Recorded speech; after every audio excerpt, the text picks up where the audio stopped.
Good morning invariable বং চ্যানেলের নতুন একটা ব্লগে আপনাদের স্বাগত। আজকে কলকাতায় হলো তৃতীয় দিন। রোহানের কালকে এক্সাম শেষ হয়েছে, আস্তে আস্তে অনেকটা লেট হয়েছে। এখন বেরিয়েছি বাবার সঙ্গে। রোহানের ইচ্ছা হলো রিয়াজি মাংস দিয়ে বিরিয়ানি খাবে, তারই মশলা কিনতে পেরেছি। কালকে বৃহস্পতিবার, আজকে বৃহস্পতিবার, সেজন্য মটনটা কালকেই কিনে আনা হয়েছে। বাজার থেকে এসে আমি আলু কাটতে বসে গেছি। এখানে বিরিয়ানির আলু কেটে ফেলেছি, পেঁয়াজ কাটছি। আর আমাদের সকালের রান্না বান্না কমপ্লিট হয়ে গেছে। ভাই খাবার নিয়ে যায়, সেখানে গ্যাসটা এর জন্য অগোছালো। আমি সব কিছু কেটে কুটে রেখেছি, রাখতে হবে, ভাই আসবে। এটা কচু শাক ভাপানো হচ্ছে, আর এখানে হচ্ছে মটন বিরিয়ানি হবে। তার মটন রিয়াজি মাংসের পিস প্রেসারে সিদ্ধ করে দিচ্ছি, আর এই জলটা দিয়ে দেবো।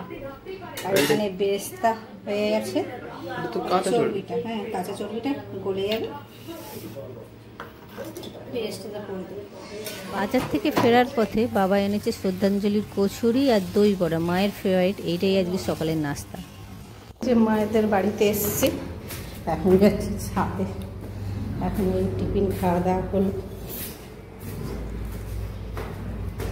নেটওয়ার্কের এত ইস্যু, ফোন করতে, একবার ফোন করতেও করে যাচ্ছি বলে। ছাদটা হলো 4 তলা, এর জন্যে যতবারই আসি ছাদে আসা হয়ে ওঠে না। এপাশে একটু মেঘলা মেঘলা করেছে, ভাবলাম আজকে ছাদে যাই, সেজন্যই ছাদে এলাম। আর নেটওয়ার্কের ইস্যু বলে কথা নেই, কলকাতা শহরে নেটওয়ার্কের এরকম ঘরের ভেতরে ঢুকে গেলে আর নেটওয়ার্ক পাওয়া খুব মুশকিল, জিও বিশেষ করে। ছাদ বিশাল বড়,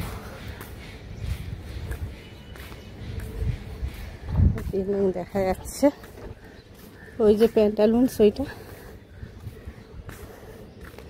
আমাদের মিডিল পয়েন্ট। প্রচন্ড মেঘ ধরেছে। একজনদের বাড়ির ছাদ দেখায়, এত ফুল গাছ, বগনভেলিয়া, মানে কত রকমের ফুল গাছ লাগিয়েছে। আমারও শখ হয়, কিন্তু পারবো কিনা জানি না।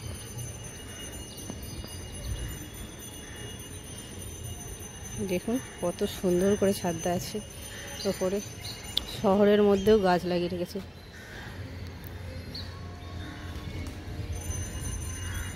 ছাদটা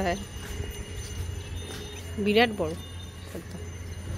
বৃষ্টি চলে এসেছে টিপ টিপ করে, চলো নিচে যাই। এখন বাজে 5টার মতো, রেডি হয়েছি। রোহান, আমি আর মা যাবো একটু প্যান্টালুন্সে, দেখি রোহানের জামা প্যান্ট কিনতে হবে দুটো। চলুন। এই পাশে মা রেডি হচ্ছে, আর এইবার রোহান নিয়েছে আয়না, রেডি হয়ে। চলুন এবার বেরিয়ে যাই। তো আমরা এখন চলে এসেছি প্যান্টালুন্সে, এবার দেখে যাওয়া যাক কিছু যদি পছন্দ হয় না হয়। প্যান্টালুন্সে গিয়েছিল, ওখানে পছন্দ হয়নি। আমাদের মার্কেট থেকে ট্যাক্সো কিনতে নিয়ে ওকে বাড়ি পাঠিয়ে দিয়েছি। ভাই আর আমি এসছি এখন ধর্মতলা সিলেদার্সে জুতো কিনতে। সব আছে তো ব্যাগ, এবার সেখানে বন্ধুরা ভাই মানে ফেরার পথে, অফিস থেকে ফেরার পথে ওখানে ওয়েট করতে বলেছিল। আমরা এই পাশে গিয়ে রোহানকে আর আনলাম না। একটা বুট নিয়ে নিলে হয়ে যাবে। ওর নয়, হ্যাঁ ওর নয় লাগে।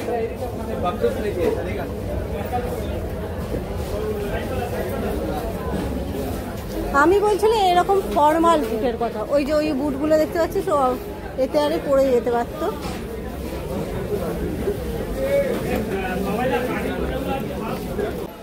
9:30 বেজে গিয়েছে, মানে বন্ধ হওয়ার টাইম হতে চললো।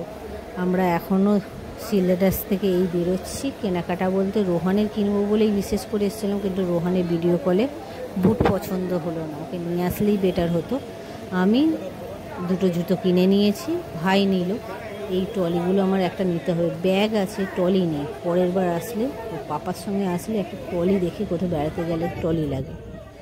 চলুন বেরিয়ে যাই, কটায় বাড়ি পৌঁছবো তার ঠিক নেই এখন।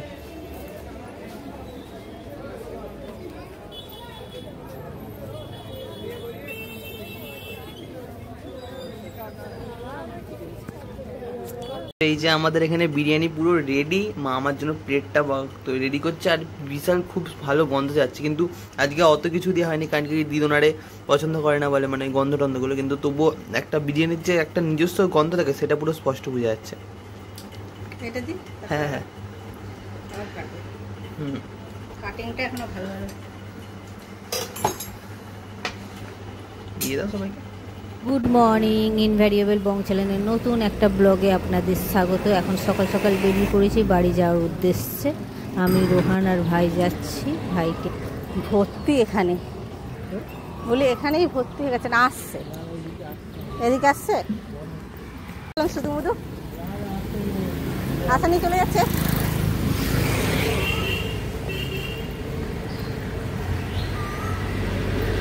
না আসছে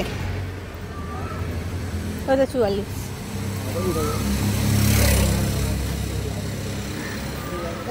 আসছে, এতে যাবো কি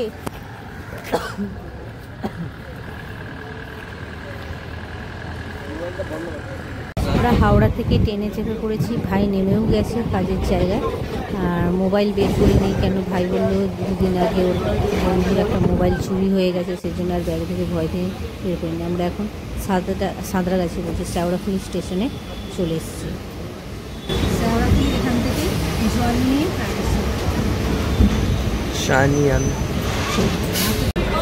তারকেশ্বর বাস স্ট্যান্ডে আমরা এসে বাসটা ছেড়ে দিয়েছি। বাসটা তো ছেড়ে দিয়েছি। আজকে ওয়েদারটা খুবই ভালো, মানে মেঘলা মেঘলা, রোদের ভয়ে আমরা সকালে চলে এসেছি। আর ওখানে পাপা ফোন করেছিল ওই পাশে দিকে নাকি বৃষ্টি হয়েছে, এখনো পর্যন্ত এখানে তো বৃষ্টি হয়নি। গুড ইভিনিং, এখন বাজে 5:30টার মতো। আর বাড়িতে এসেছি দোকানে এসে গেছি 10:30টার সময়। 10:30টার সময় দোকানে আমি একটু বসেছিলাম, রোহান বাড়ি চলে এসেছিলো। তারপর আমি আর পাপা এসেছি 1:30টার সময়। খাওয়া দাওয়া করে টোরে শুয়ে পড়েছিলাম, এই বাসন কুসন ধুয়ে টুয়ে ওপরে এলাম। ওপরে এসে হালত দেখে তো অবাক, এই যে বিছানার অবস্থা করে রেখেছি দেখুন। 3 দিন বাড়ি ছিলাম না, তার সব অবস্থা, বিছানা দালান ফালান সব অবস্থা। এইসব সব গুছায় গোছগাছ করে তারপর আজকে রাতের ডিনারে সর্টেড করা আছে। বিরিয়ানি কালকে করেছিলাম, যে মটন বিরিয়ানি ওর পাপার জন্য পাঠিয়েছে, তার থেকে অনেক বেশিই আছে। আমাদের 3 জনের মোটামুটি হয়ে যাবে, মানে রোহানে আর পাপা ঠিক হবে, আমি একটু তা থেকে খেয়ে নেবো, তাহলে হয়ে যাবে। আর রাতে কিছু বানাবো না। এখন সব ঘরদোর পরিষ্কার করতে লাগে। চলুন, এখন বাজে 8:30টার মতো। আর এই জাস্ট ঘর ফর সব গোছগাছ হলো, আবার কাচাকুচিও একরাশি সব বেরিয়েছে, সেজন্যে ওয়াশিং মেশিনে সব দিয়ে দিলাম।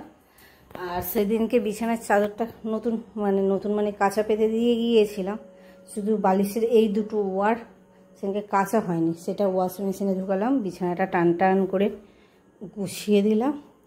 দালানের আপডে জানলাটা ধরে গুছিয়ে দেবেন, টেবিল ফেবিলগুলো সব বসার জায়গাটা গুছিয়ে দিচ্ছি। আর রোহানের ঘরটাও গুছালাম। রোহান এখন পড়তে বসেছে, সেজন্য আর ওর ঘরটা ঢুকলাম না, ঢুকলে ডিস্টার্ব হবে।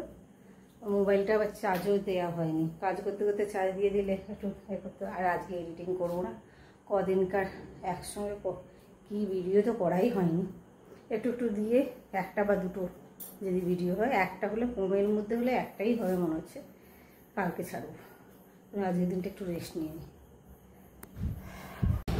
এই যে মাটন বিরিয়ানি রয়েছে, ওর পাপারটা একটু রেখে দিই, মা জামাইয়ের জন্য স্পেশাল তার পাঠিয়েছে, সে রোহান আমি একটু একটু নিয়ে নেবো ওর পাপার, তারপরে এতে রেখে দেবো। যখন রাত্রি আসবে, কটায় আসবে তার তো ঠিক নেই, এখন 10টাও বাজতে পারে, 9টাও বাজতে পারে, সেজন্য একটা মটন বেরিয়ে গেছে।